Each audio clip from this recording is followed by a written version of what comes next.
दन्तिकोटिसहस्रेषु अश्वमेधशतक्रतौ कोटिकन्या महादानम् एकबिल्वं शिवार्पणम्।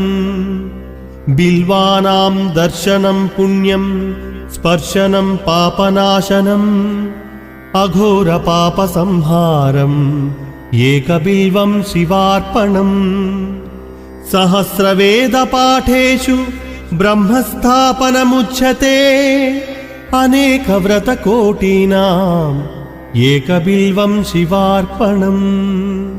अन्नदानसहस्रेषु सहस्रोपनयनं तथा अनेकजन्मपापानि एकबिल्वं शिवार्पणम्।